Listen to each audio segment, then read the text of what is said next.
안녕하세요. 저는 혼자 아이를 키우고 있는 아빠입니다. 혼자 아이를 키우고 있다 보니 쉬운 일이 하나도 없더라고요. 특히 아이에게 엄마가 필요한 나이부터 저 혼자 키우고 있는데 저도 아이 키우는 것에 아는 게 많이 없고 부족한 부분도 참 많고 그러다 보니 늘 미안한 생각이 듭니다. 유복하지는 않았지만 평범한 가정에서 자랐던 저는 성인이 되기 전 부모님께서 모두 돌아가셨습니다. 그래서 군대에 얼른 다녀와서는 바로 일자리에 뛰어들게 되었는데요. 처음에는 한 공장의 생산직에서 근무를 시작하게 됐죠. 아내는 그때 같은 공장에서 일을 하던 사람이었는데 처음 보자마자 정말 깜짝 놀랐어요. 너무 예뻐서 아내 주변으로만 늘 빛이 나는 것 같았거든요. 공장 어디를 가도 그 사람이 제일 먼저 보이고 항상 그 사람 주변을 서성이게 되었습니다. 이런 제 마음을 아내도 눈치챘는지 언젠가부터 저와 눈이 마주치면 인사를 해주더라고요. 연애에는 영 소질이 없던 터라 어떻게 말을 걸어야 하나 망설이다가 그 마음을 담아서 길고 긴 편지를 적어 전했어요. 아내는 그렇게 정성 들여 쓴 편지는 태어나서 처음 받아봤다며 그 편지 때문에 결혼까지 한 거나 다름없다고 농담처럼 이야기하고는 했습니다. 그렇게 편지를 시작으로 저희는 연애를 시작했어요. 아내는 부모님도 가족도 없어 보육원에서 자랐고 고등학생쯤부터 공장을 다니며 일을 시작했다고 해요. 보육원에는 더 어린 아이들을 위해 어느 정도 나이가 들면 빨리 자리를 비워주어야 할 것 같은 부담감에 일찍이 기숙사를 제공하는 일자리를 찾아 떠났다고 하더라고요. 연애를 시작하고 얼마 지나지 않아 저는 혼자 결혼을 결심했어요. 아내는 예쁘면서 똑똑하고 현명하면서 성격도 정말 좋은 사람이었거든요. 내가 다시는 이런 사람을 만나지 못하겠다는 생각이 들면서 이 사람과 오래 만날 방법은 결혼밖에 없겠구나 싶더라고요. 그래서 혼자 조용히 결혼을 결심하며 이 사람이 나랑 결혼을 하고 싶어지려면 어떻게 해야 할까 고민을 했죠. 제 장점을 탈탈 털어보니 크게 없어서 그러면 돈이라도 열심히 벌어야겠다는 생각이 들더라고요. 나랑 결혼하면 후회는 안 하겠다고 생각이 들려면 돈이라도 여유 있겠다 싶어서요. 또 결혼하려면 결혼식도 해야 하고 집도 있어야겠다 싶었죠. 그리고 아내는 체력이 좀 좋지 않은 편이라 일을 하면서 가끔 많이 힘들어 보였거든요. 그래서 저라도 자리 잡으면 아내는 편하게 쉬게 해주고 싶었어요. 그런 결심이 들자 일도 더 열심히 하게 됐고 주말 근무도 야간 근무도 특근을 할 수 있는 날은 빠지지 않고 나서서 했어요. 그러다 보니 주변의 평판도 자연스럽게 성실하고 근면한 청년이라고 높아지더라고요. 저는 그런 평판 역시도 아내 덕분에 생겼다는 생각이 들어요. 아내를 만나지 않았다면, 결혼하겠다고 생각하지 않았다면 제가 그렇게까지 목적을 가지고 열심히 성실하게 살 수 있었을까 싶거든요. 일에 대한 평판까지 아내를 만난 덕분에 생겨난 긍정적인 변화다 싶었습니다. 또 아내를 만나고 나서 제 삶은 늘 행복으로 가득했기에 저는 그때 아내를 만난 게 세상에서 제일 좋았던 일이라고 생각해요. 그렇게 아득바득 일하고 돈을 모으는 동안 아내도 같은 생각이었더라고요. 저랑 만나기 시작할 때쯤 주변에서 다들 저에 대해 좋은 말을 많이 했다고 해요. 젊은 나이에 아주 성실하고 참한 청년이라고, 같이 일하는 언니들이랑 이모 삼촌들도 제 이야기를 많이 했다고 하더군요. 다시 생각해보면 좋은 이야기를 많이 해줘서 아내에게 제 점수를 올려준 그 주변 분들이 참 고마운 분들이었네요. 그래서 아내 역시도 저를 만나며 제 성실하고 착한 됨됨이에 결혼을 결심했다고 해요. 그리고 자신이 보육원에서 자라면서 돈 없이 가정을 꾸리는 게 얼마나 힘들고 고된 일인지를 잘 알았기 때문에 저와 결혼해서 행복하게 살려면 돈을 열심히 모아야겠다는 생각이 들었다는군요. 저희 두 사람은 둘 다 일도 너무 잘하고 성실하다고 평판이 좋아 일을 시작한 지 3년 차에 조금 더 큰 공장으로 월급을 더 받고 옮기게 되었어요. 그곳에서 또다시 열심히 일했고 그 덕분에 돈을 꽤 모을 수 있었어요. 저희는 공장 근처에 작은 빌라를 얻었고 그곳에서 소박한 살림을 시작하게 되었죠. 함께 산 지 1년쯤 되었을 때 저희는 같이 모아둔 돈으로 결혼식도 올렸어요. 하얀 웨딩드레스를 입고 환하게 웃던 아내의 모습은 정말 하늘에서 내려온 천사를 보는 것 같았습니다. 결혼 후에도 저희 부부는 성실하게 일하며 돈을 모았고 드디어 꿈에 그리던 내 집 마련을 할 수 있었어요. 엘리베이터에도 없는 다세대 주택이긴 했지만 저희 돈으로 마련해 저희 명의의 집이라 정말 기분이 좋았습니다. 물론 대출 때문에 한동안은 완전히 우리 집은 아니긴 했지만요. 열심히 일을 하다 보니 좋은 기회가 와서 조금 더 큰 기업의 생산직으로 이직하게 되었습니다. 최소 학력 기준이 고졸은 되어야 해서 아쉽게도 아내는 이직할 수 없었지만 각자 다른 곳에서 또다시 성실하게 일을 해나갔어요. 악착같이 아등바등 일한 덕분에 대출금을 갚을 수 있었어요. 이사를 하고 나서 아이를 가지기 위해 노력했지만 아직 저희가 준비되지 않았다는 하늘의 뜻인지 아이 소식이 빠르게 들려오지는 않았습니다. 그래도 저희에게 아이가 오는 것도 인연과 시기가 있을 거라고 생각하며 천천히 기다리기로 했습니다. 아직 저희 두 사람 모두 젊은 편이고 그 사이 또 열심히 일하며 돈을 모아두면 나중에 아이를 낳았을 때 조금이라도 더 편해질 거라며 긍정적으로 생각했죠. 그렇게 아이를 기다리며 다시 2년 정도가 지났고 저희에게도 드디어 아이 소식이 왔습니다. 기뻐하며 연락한 아내와 함께 저 역시도 드디어 아이 아빠가 되어 가족이 한 명 늘어난다는 생각에 들떴어요. 하지만 좋은 소식은 늘 나쁜 소식과 들려온다고 했던가요? 자식이 생겼다는 기쁨을 다 누리기도 전에 저희에게는 슬픈 소식도 함께 했어요. 얼마 전부터 가슴에 멍울이 만져진다는 아내는 유방암 검진을 받았어요. 그냥 임신으로 인해 가슴이 좀 뭉친 거 아닐까 싶어 크게 걱정하지는 않았죠. 하지만 저희의 기대와 다르게 검사 결과는 그냥 가슴이 뭉친 게 아니라 유방암이 의심된다고 하더라고요. 더 자세한 것은 검사해봐야 안다고 하였는데 다행히 아직까지는 매우 초기일 것으로 예상된다고 했어요. 그러자 아내는 대뜸 그래서 목숨이 위험하냐고 물어보더라고요. 저는 무슨 질문이 그러냐며 당연히 몸에 암이 있을지도 모르는데 위험하지 않냐고 당장 큰 병원 가서 검사를 받아보자고 했어요. 아내는 그럼 만약 암세포가 있다면 어떻게 치료를 해야 하는지 묻더군요. 의사는 항암 치료와 수술을 포함해 다양한 방법을 알려주었고 아내는 그렇다면 자신은 검사도 치료도 받지 않겠다고 했어요. 그 이야기를 듣고 대체 그게 무슨 말이냐고 제가 펄쩍 뛰었지만 아내는 항암도 수술도 다 아이에게 어떤 영향을 줄지 모르는데 어떻게 받을 수 있냐고 하더라고요. 약뿐만 아니라 다른 치료법들도 아이에게 어떤 영향을 줄지 모른다고 자기 때문에 아이에게 위험할지도 모르는 행동을 할 수는 없다고요. 저는 다른 것보다 아내의 건강이 더 우선이라고 설득해 보려 했지만 아내는 단호했어요. 지금까지도 큰 문제가 없었고 아직 유방암으로 의심이 되는 거지 확실하지도 않을 만큼 암세포가 작으니 버텨보겠다더군요. 대체 뭘 버틴다는 거냐고 울며 불며 설득도 회유도 화도 내보았지만 아내는 단호하게 대답했어요. 자신은 이 아이를 반드시 안전하게 아픈 곳 없이 지켜내야겠다고요. 모성애가 얼마나 대단한지 아냐며 아이를 임신하는 동안은 암세포도 감히 커질 생각 못할 거라고 아이 낳고 나서 열심히 치료받을 테니 그때까지만 미루자고 하더군요. 말리고 또 말리고 또 말려봤지만 아내의 고집은 단호했어요. 고작 단 몇 달이라고. 몇 달만 제발 참아달라고. 자기가 지금껏 무언가를 이렇게 바라고 떼쓴 적 없지 않냐고. 제가 아내를 설득하려 울며 불며 매달렸듯이 아내도 눈물로 호소하더군요.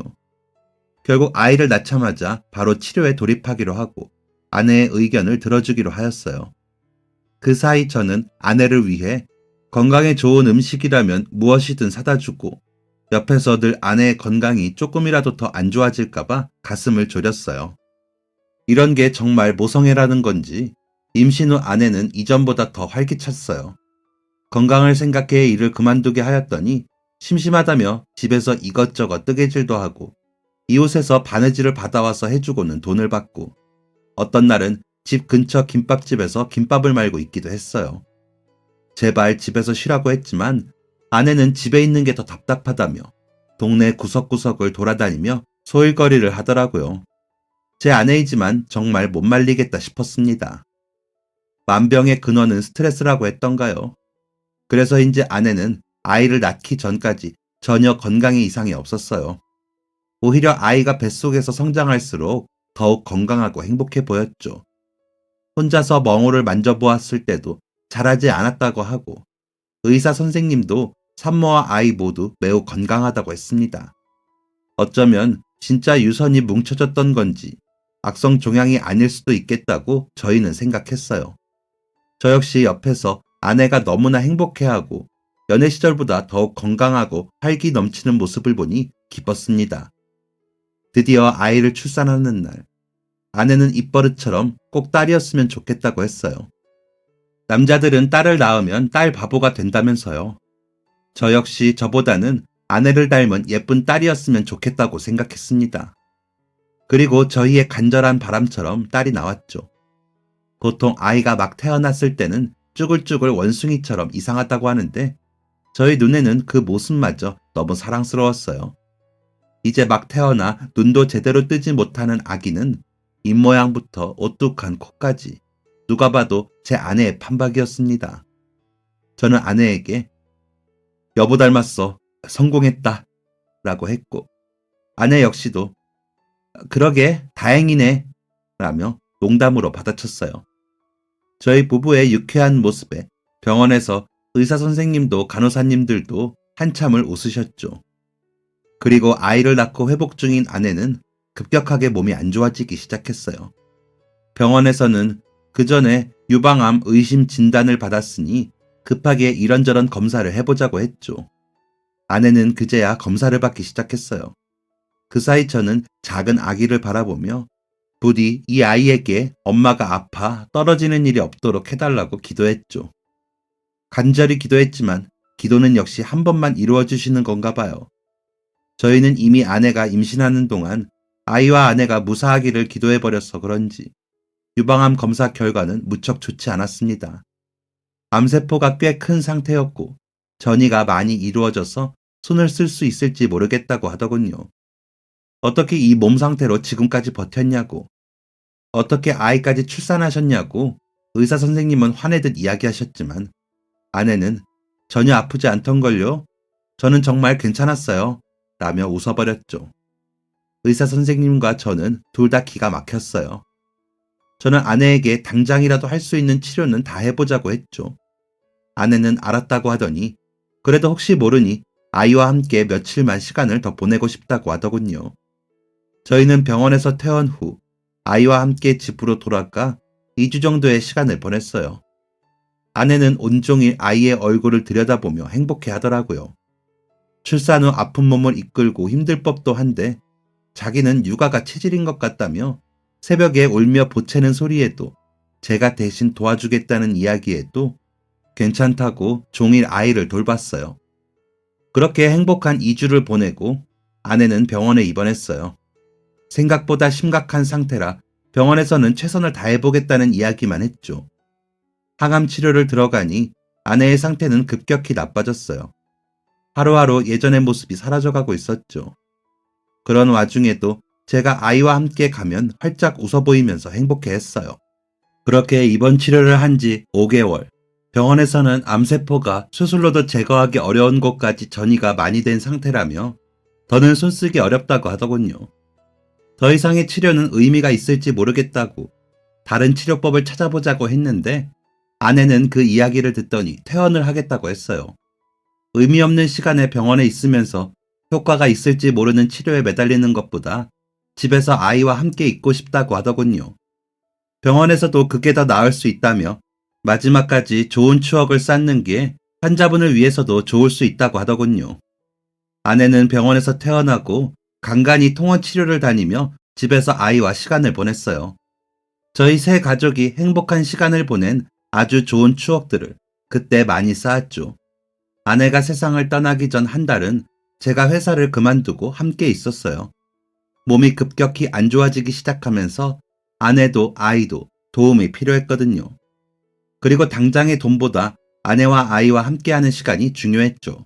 마지막일지도 모르니까요. 아내가 세상을 떠나고 저는 아직 어린 아기와 함께 세상에 남겨졌어요.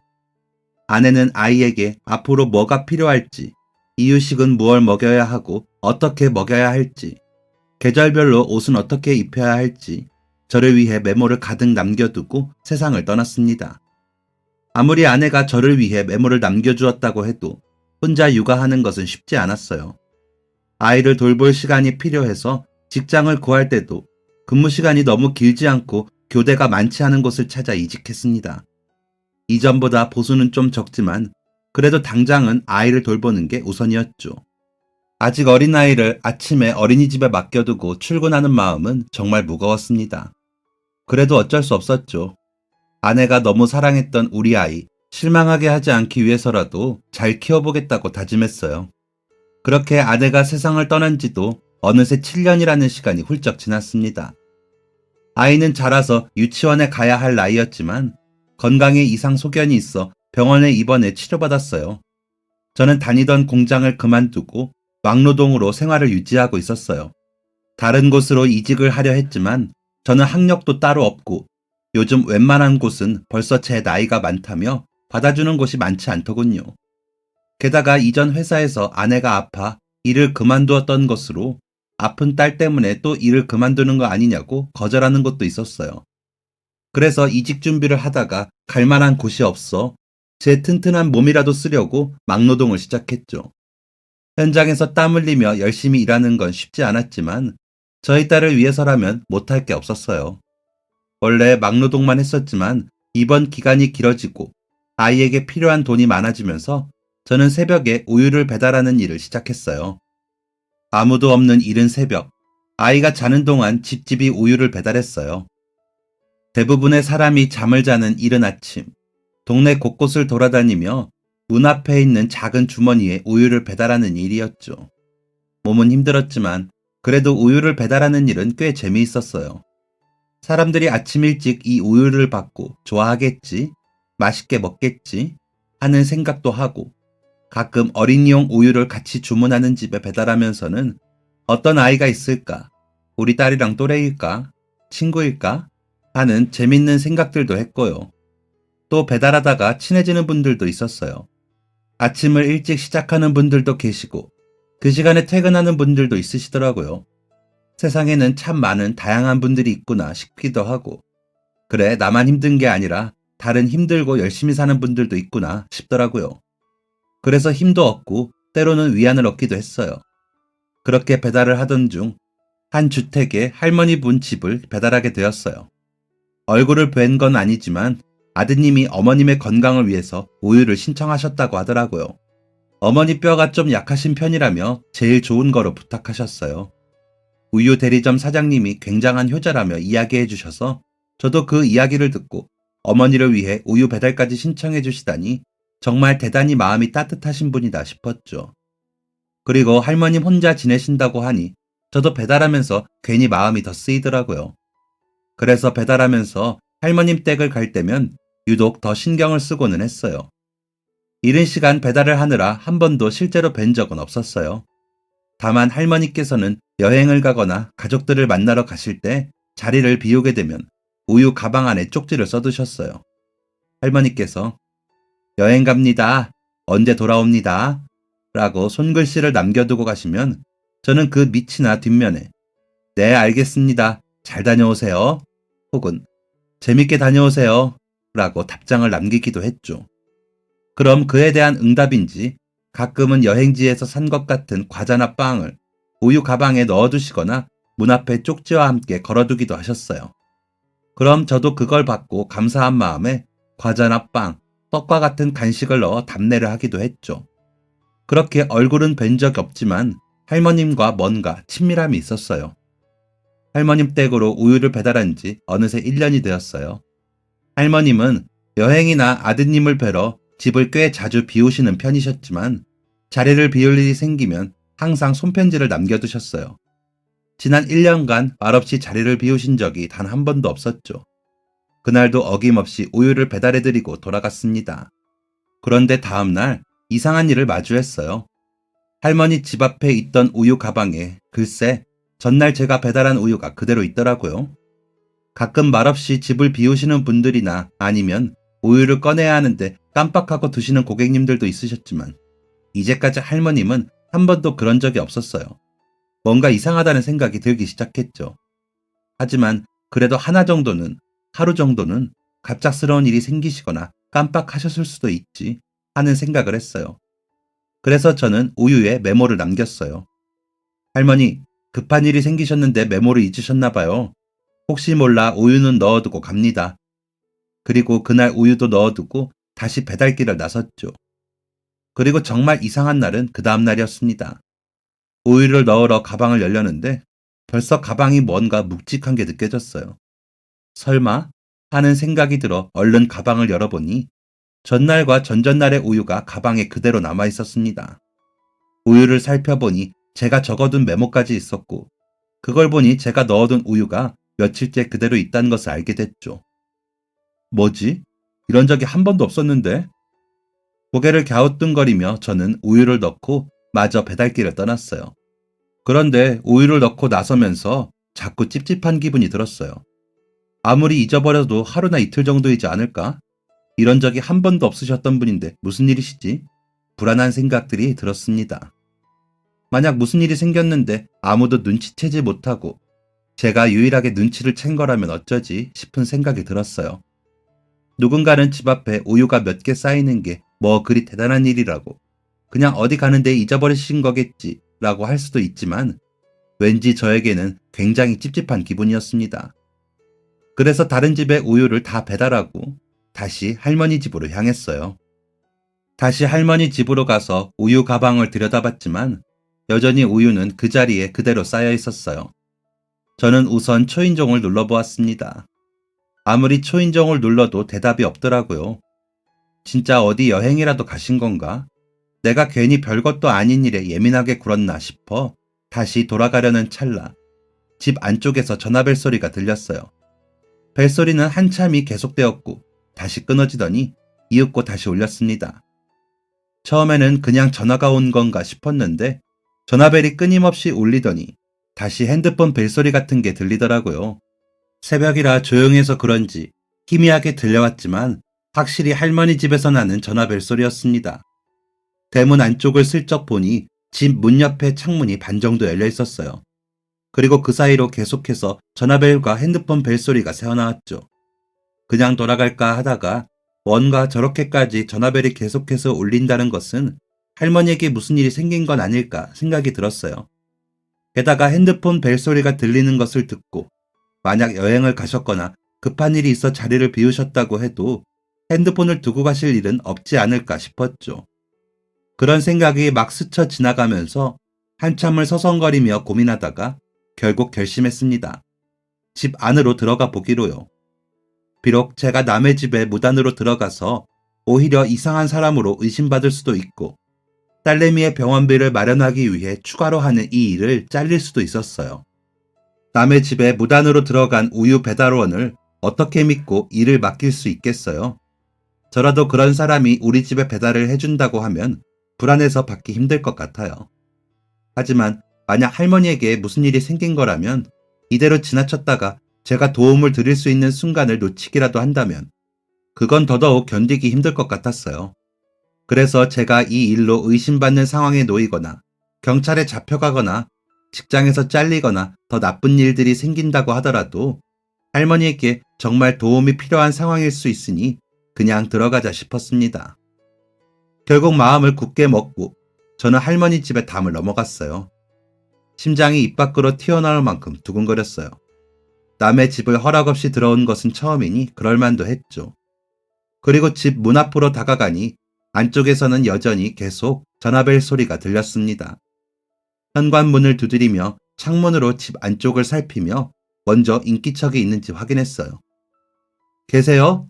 아무도 안 계세요? 저는 이렇게 외치며 안을 들여다봤는데 안쪽으로는 아무런 인기척도 없더라고요.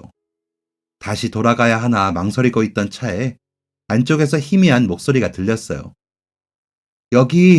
여기요. 여기 도와주세요.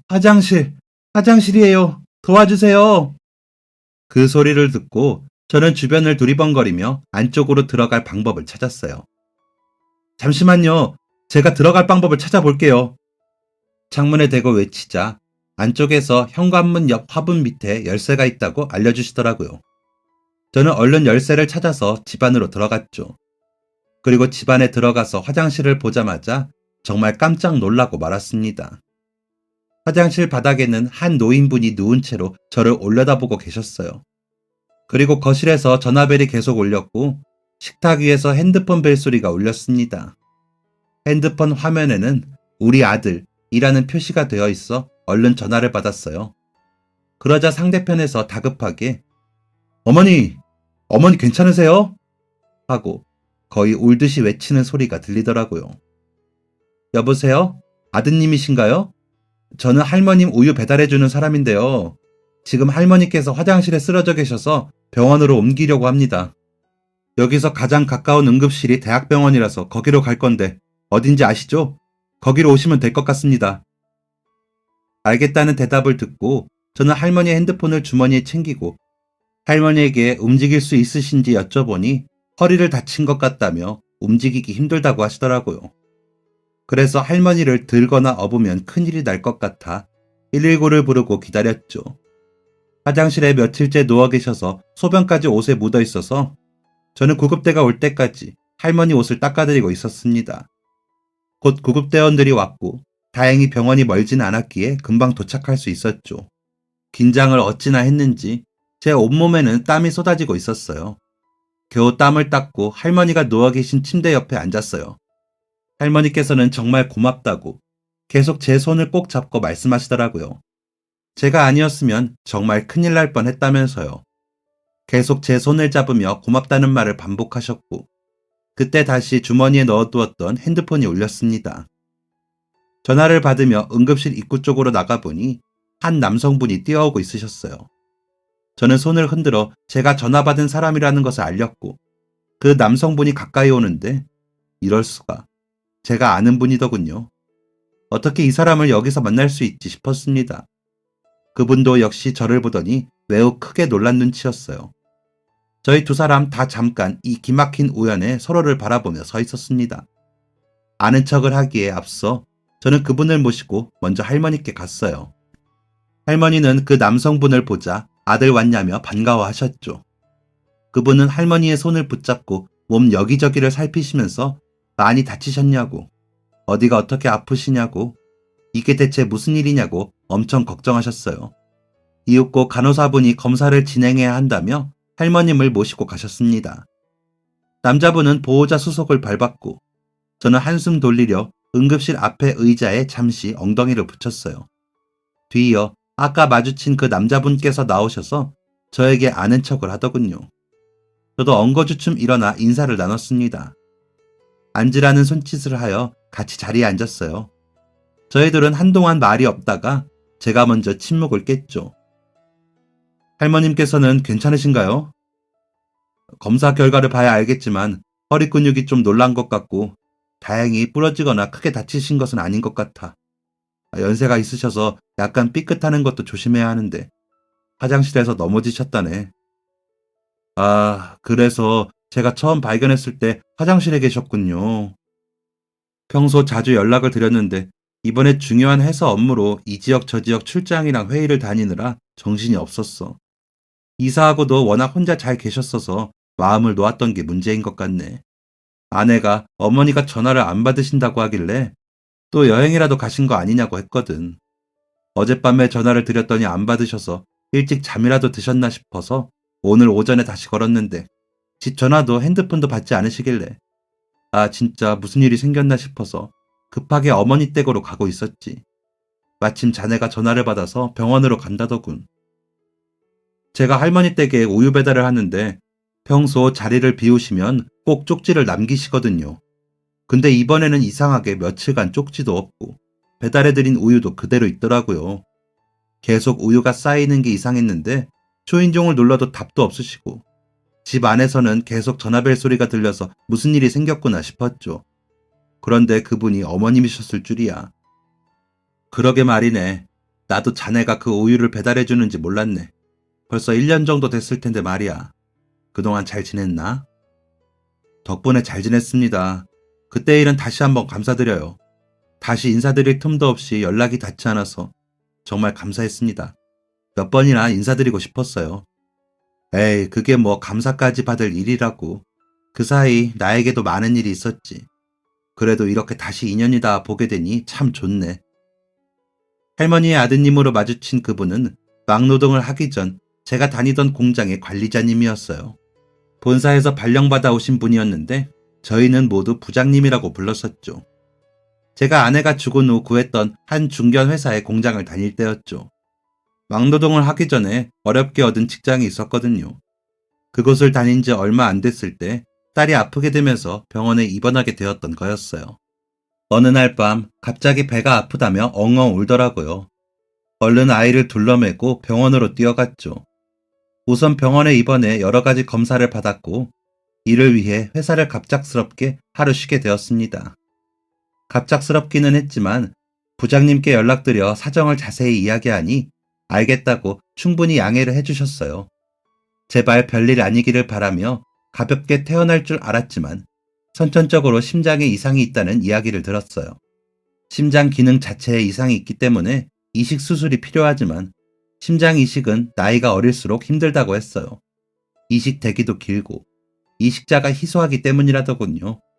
그래서 언제가 될지 알 수 없다며 우선 보조장치를 수술하기로 했죠. 치료를 시작하며 아내가 떠난 후 밀린 병원비를 겨우 갚고 넉넉하지 못한 생활을 하던 와중 아이의 치료비까지 발생하니 걱정이 앞서기도 했지만 다행히 일하는 곳의 월급이 적은 편은 아니라 충분히 감당할 수 있을 거라고 생각했죠. 하지만 그런 생각도 잠시 회사의 사정이 어려워지면서 공장은 문을 닫게 되었습니다. 본사에서 대표가 갑작스럽게 잠적했기 때문에 회사도 난리가 났고 공장에서도 난리가 아니었죠. 당장 월급도 제대로 받지 못하는 분도 나왔습니다. 저 역시 갑작스러운 회사의 소식에 당장 수술을 앞둔 저희 딸의 수술비와 병원비를 생각하며 주저앉아 눈을 질끈 감았어요. 속상한 걸음으로 딸아이의 곁을 지키는데 며칠 후 카드로 일부라도 수납해야겠다 싶어 내려갔더니 누군가 이미 저희 딸아이 병원비를 모두 계산했다고 하더군요. 한 남성분이 오셔서 병원비를 모두 계산했다고 하더라고요. 이게 대체 무슨 일인가? 갑자기 산타 할아버지라도 오셨나 싶었어요. 놀라운 건 그뿐만이 아니었습니다.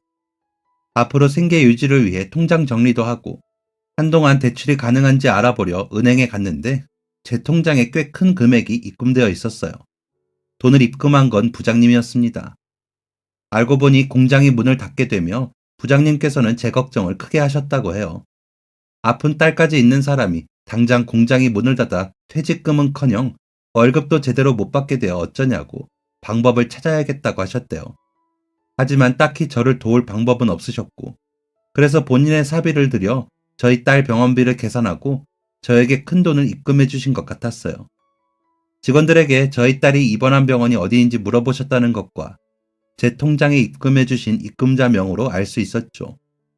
저는 너무나 감사한 마음에 부장님께 연락을 드렸지만 안타깝게도 통화 연결은 되지 않았고 그나마도 얼마 지난 후부터는 없는 번호로 나오더라고요. 그분 덕분에 저희 딸은 무사히 수술을 받을 수 있었어요. 다만 수술 후 한동안은 괜찮았지만 심장 이식을 받아야 해서 병원에 다시 입원했습니다. 그래도 저와 저희 딸에게는 너무나 감사한 분이었어요. 제 딸의 생명의 은인이셨죠. 감사 인사도 제대로 드리지 못해 늘 마음에 걸렸는데 이렇게 다시 만나게 되어 너무 다행이었습니다. 조금 더 좋은 일로 만날 수 있었다면 더 좋았겠지만 말이죠. 그때는 정말 감사했다며 다시 인사를 드리자 부장님께서는 제 사정을 다 아는데 공장이 문을 닫게 되면서 도저히 그냥 모른 척할 수 없었다며 별일 아니라는 듯 말씀하셨어요. 그 후 자신이 본사에서 꽤 높은 자리였어서인지 대표의 행방에 대해서 물어보려고 연락하는 사람이 많아 연락처도 바꾸게 되었다더라고요. 자신도 한동안 힘들었지만 다행히 좋은 동업자를 만나 새롭게 회사를 차리게 되면서 오히려 전에 회사에 있을 때보다 더 성공한 사업체를 이끌게 되었다고 하셨어요. 회사를 공장과 함께 다른 지역에 세우게 되었는데 그러다 보니 원래 어머니와 함께 살던 집을 떠나야 했다고 하더라고요. 원래는 아내와 아들과 함께 할머니께서 살고 계시던 주택에 사셨는데 회사가 너무 먼 곳에 자리 잡게 된 거죠.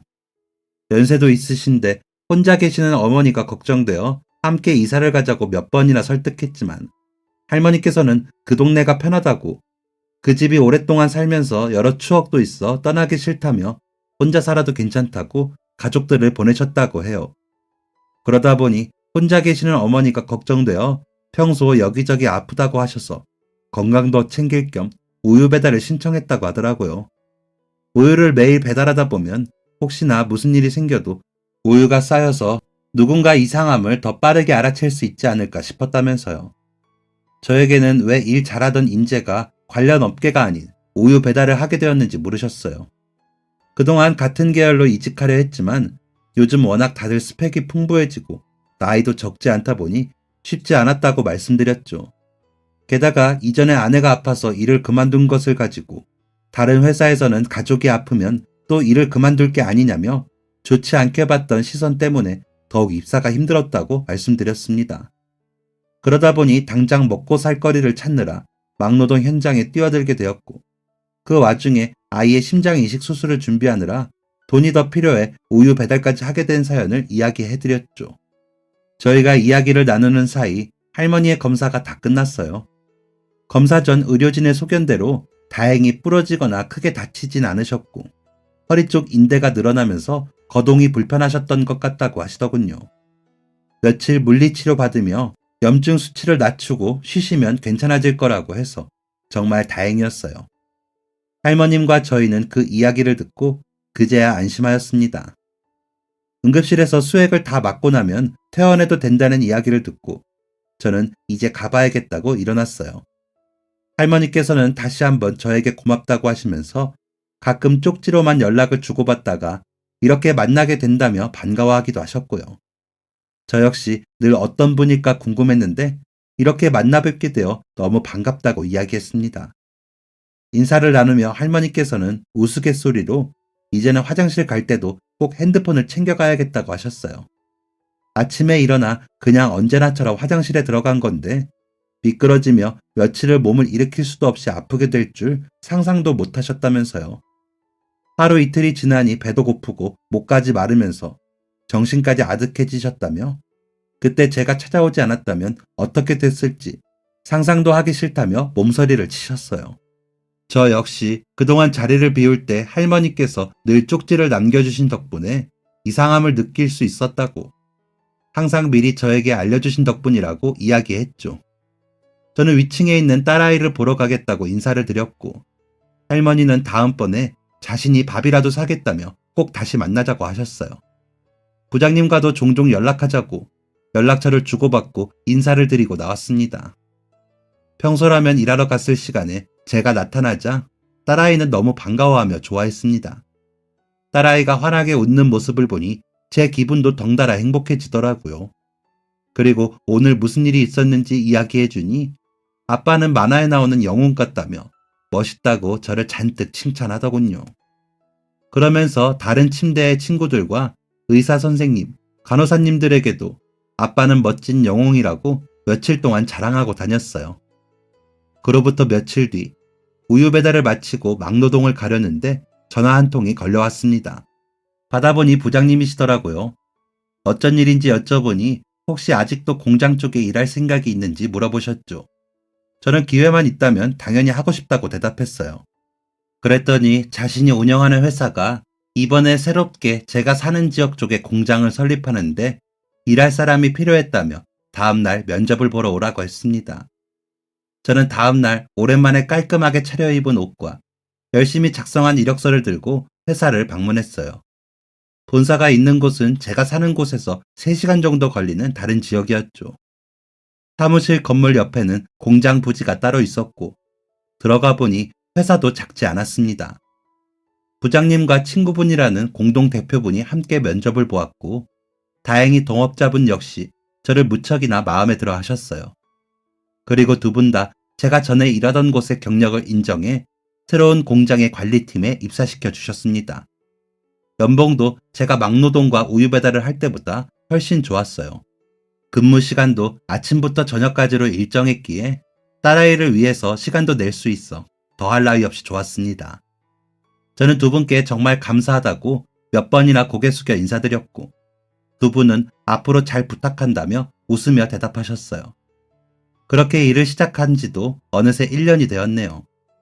처음 제가 입사했을 때는 다들 사장님 지인분이라는 것을 눈치채셔서 그런지 저를 영 미덥지 않아 하시고 눈치를 보는 듯 하셨는데 3개월 정도 같이 일해보시더니 왜 사장님이 데려오셨는지 알겠다며 다들 놀라워하셨습니다. 어떻게 사람이 지각 한 번 안 하고 항상 일찍 와서 일할 준비를 할 수 있냐고 놀라셨죠. 게다가 아픈 딸이 있는 아버지가 어떻게 이렇게 부지런히 움직일 수 있냐며 대단해 하셨습니다. 그 사이 저희 딸은 다행히 수술도 하게 되었어요. 그러지 않으셔도 된다고 하였지만 이번에는 할머님께서 고마워서 주시는 거라며 저희 딸의 수술비와 입원비를 모두 내주셨어요. 그리고 일하느라 정신이 없는 저 대신 할머니께서 병원에 자주 들러 저희 딸을 돌봐주시더라고요. 안 그래도 손주만 있어 손녀가 없던 게 아쉬웠는데 손녀딸이 생긴 것 같아 너무 좋다면서 말이죠. 저 역시도 다른 지역에 살고 계시는 부장님을 대신해서 할머니를 자주 찾아뵙고 있어요. 딸아이가 태어난 후에는 종종 주말에 들려 같이 식사도 하고 공원도 산책하면서 시간을 보내고 있죠. 저는 늘 제가 더 많은 도움을 받은 것 같아 죄송한데 할머님과 부장님께서는 항상 제 덕에 목숨을 구했다며 감사하다고 하세요. 서로가 서로에게 늘 고맙다고 말하며 챙겨주고 다정하게 지내며 무엇보다 저희 딸아이에게 저 말고 가족 같은 사람들이 또 생겼다는 게 너무 기쁜 일인 것 같아요. 할머니, 할머니 하면서 잘 따르는 모습을 보니 미안하기도 하고 행복하기도 하더라고요. 아마 하늘에서 제가 너무 걱정된 아내가 이런 귀한 인연을 만든 게 아닐까 싶네요. 그런 생각이 들며 오랜만에 아내가 참 그리워지는 날입니다. 많이 보고 싶고 사랑하는 제 아내가 잘 지낼 거라고, 그러면서 저랑 딸을 잘 보살펴주고 있을 거라고 생각하며 앞으로도 제 소중한 인연들과 그리고 아내를 똑 닮은 사랑하는 딸과 건강하고 행복하게 지냈으면 좋겠습니다. 지금까지 사연 들어주셔서 감사합니다. 사연이 재밌으셨다면 구독과 좋아요를 눌러주세요. 감사합니다. 안녕히 계세요.